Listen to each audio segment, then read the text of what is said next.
अगर किसी लड़की की अनचाही प्रेगनेंसी हो जाती है तो उसके पेट में पल रहे बच्चे को किस तरह से खत्म किया जाता है, आइए 3D एनिमेशन की मदद से जानते हैं। पेट में पल रहे बच्चे को खत्म करने के प्रोसेस को अबॉर्शन कहा जाता है। देखो, अबॉर्शन 3 टाइप के होते हैं। पहला है 1 महीने से लेकर 3 महीने के बीच का अबॉर्शन, दूसरा है 4थे महीने से लेकर 6ठे महीने तक के बीच का अबॉर्शन, और तीसरा है 7वें महीने से लेकर 9वें महीने के बीच तक का अबॉर्शन। तो चलिए हम पहले 3 महीने से पहले तक का अबॉर्शन का प्रोसेस जानते हैं। इसमें प्रेग्नेंट लड़की को उसके पेट में पल रहे बच्चे को डेवलप होने से रोकने के लिए कुछ मेडिसिन का सेवन करना होता है, जिसमें माइफप्रोजेस्टेरोन होता है। इस माइफप्रोजेस्टेरोन से प्रोजेस्टेरोन नाम का हार्मोन काम करना बंद कर देता है। प्रोजेस्टेरोन वो होता है जो पेट में पल रहे बच्चे को डेवलप करने में हेल्प करता है। प्रोजेस्टेरोन माँ के शरीर में नेचुरली प्रोड्यूस होता है, जिससे यूटेरस लाइनिंग स्टेबलाइज रह सके, जो बच्चे को न्यूट्रिएंट्स पहुंचाने का काम भी करती है। जब इन दवाइयों को खाने से प्रोजेस्टेरोन बनना बंद हो जाता है तो यूटेरस की लाइनिंग टूट जाती है और बच्चा गर्भ के अंदर ही मर जाता है। दवा लेने के 1-2 दिन बाद महिला मीसोप्रोस्टोल नामक मेडिसिन भी खाती है, जिससे कुछ समय बाद तेज दर्द और कॉन्ट्रैक्शन होना शुरू हो जाता है, जिससे मरा हुआ बच्चा वेजिनल ब्लीडिंग के साथ यूटेरस से बाहर निकल आता है। इस दौरान लड़की को बहुत तेज दर्द होता है और दर्द में कुछ घंटों से लेकर कुछ दिनों तक भी रह सकता है। मरे हुए बच्चे के बाहर आ जाने के बाद भी 10 से 15 दिनों तक ब्लीडिंग हो सकती है, जिनमें से 8% महिला को 1 महीने से भी ज्यादा दिनों तक ब्लीडिंग होती रहती है और 1% महिला को हॉस्पिटलाइजेशन की भी जरूरत पड़ सकती है। माइफप्रोजेस्टेरोन की पिल्स गर्भ के 7वें हफ्ते तक अपना काम अच्छे से करती है, पर इसके बाद इस मेडिसिन के फेलियर रेट 5% तक बढ़ जाते हैं और 8वें हफ्ते तक इसका फेलियर रेट 8% तक हो जाता है और 9वें हफ्ते तक ये 10% तक बढ़ जाता है। और फिर जब दवाइयाँ काम करना बंद कर देती है, यानी कि जब दवाइयों से अबॉर्शन नहीं हो पाता है, तो सर्जिकल अबॉर्शन करना पड़ता है। देखो, मेडिकल अबॉर्शन के कारण महिला को दर्द, दस्त, उल्टियाँ, सिर दर्द और हेवी ब्लीडिंग भी हो सकती है, और कुछ केसेस ऐसे भी होते हैं जिसमें इन्फेक्शन या बिना डॉक्टर की सलाह के दवाइयों का सेवन करने से महिला की डेथ भी हो जाती है। देखो, 5वें हफ्ते से लेकर 13वें हफ्ते तक सर्जिकल अबॉर्शन किए जाते हैं, जिन्हें सेक्शन D एंड C भी कहा जाता है। इसको शुरू करने के लिए इसमें सबसे पहले महिला को एनेस्थीसिया दिया जाता है ताकि इसको दर्द महसूस ना हो, और फिर वेजाइना में डॉक्टर द्वारा एक स्पेकुलम इंसर्ट किया जाता है। फिर एक स्क्रू की मदद से स्पेकुलम को खोला जाता है, जिससे यूटेरस की एंट्रेंस को अच्छे से देखा जा सके। वेजाइना और यूटेरस के बीच सर्विक्स होता है, जो प्रेगनेंसी के दौरान बंद रहता है और बच्चे के जन्म का समय आने तक उसे प्रोटेक्ट करके रखता है। इसे खोलने के लिए डॉक्टर द्वारा मेटल रोड का इस्तेमाल किया जाता है। देखो, 13वें हफ्ते तक बच्चे के हाथ, पैर और उन पर उंगलियां होती है और साथ में बच्चे का दिल भी धड़क रहा होता है, पर इस समय उसकी हड्डियां नाजुक और कमजोर होती हैं। डॉक्टर द्वारा सर्विक्स खोलने के बाद यूटेरस में एक सक्शन कैथेटर को इंसर्ट किया जाता है और फिर सक्शन मशीन को चलाया जाता है।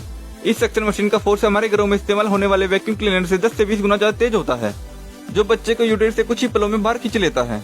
वैसे तो इसके बाद यूटेरस खाली हो जाता है, लेकिन फिर भी प्लेसेंटा और बच्चे के शरीर के कुछ हिस्से निकल ना पाने का रिस्क होता है, जिससे बाद में इन्फेक्शन फैलने का डर रहता है।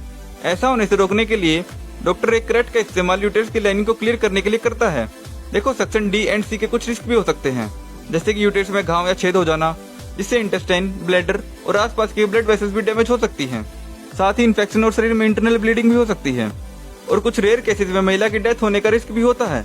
देखो, अबॉर्शन के बाद फ्यूचर में प्रेगनेंसी से रिलेटेड प्रॉब्लम आ सकती है, जैसे प्रीमैच्योर डिलीवरी और बच्चे की डेथ। अब जो अबॉर्शन 4थे महीने से लेकर 6ठे महीने के बीच में किया जाता है, जिसे D एंड E भी कहा जाता है, इसमें महिला को सबसे पहले एनेस्थीसिया दिया जाता है और फिर स्पेकुलम द्वारा वेजाइना को खोला जाता है।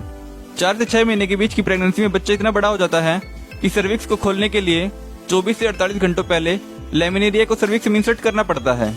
लेमिनेरिया पानी एब्जॉर्ब कर लेता है और फूल जाता है, और फूलने के कारण ये सर्विक्स को स्ट्रेच कर देता है और काम हो जाने के बाद इसे बाहर निकाल लिया जाता है, और फिर मेटल डायलेटर की मदद से सर्विक्स को आसानी से जरूरत के अनुसार स्ट्रेच किया जाता है।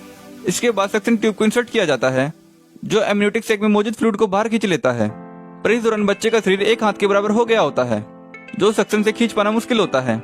इसलिए स्टेनलेस स्टील से बना सोफर क्लैंप यूटेरस में इंसर्ट किया जाता है, जो 13 इंच लंबा होता है और इसके एंड में नुकीले दांतों जैसा हिस्सा होता है। ये बच्चे के शरीर को टुकड़ों में तोड़ तोड़ कर बाहर निकालने का काम करता है। शरीर के सभी हिस्सों और प्लेसेंटा को इस क्लैंप से एक एक करके निकाला जाता है, और किसी भी हिस्से को न छूटने देने के लिए यूटेरस लाइनिंग को क्रेट की मदद से क्लियर कर दिया जाता है। इस प्रोसीजर में भी सेक्शन D एंड C की तरह मेजर रिस्क होते हैं, जिनमें से एक पेशेंट की डेथ भी हो सकता है। अब जानते हैं हम 7वें से लेकर 9वें महीने के बीच की प्रेगनेंसी के बारे में, जो प्रेगनेंसी के 25वें हफ्ते में किया जाता है।